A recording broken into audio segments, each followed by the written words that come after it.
अपनी मट्टी का गुनहगार नहीं हो सकता, तल्ख हो सकता हूँ गद्दार नहीं हो सकता।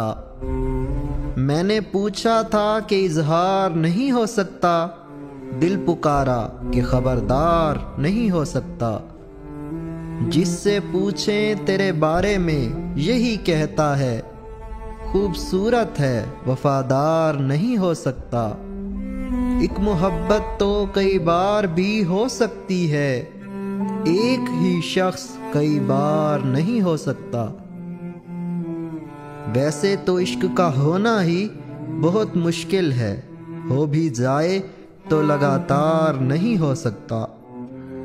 इसलिए चाहता हूँ तेरी पलक पर होना, मैं कहीं और नमूदार नहीं हो सकता।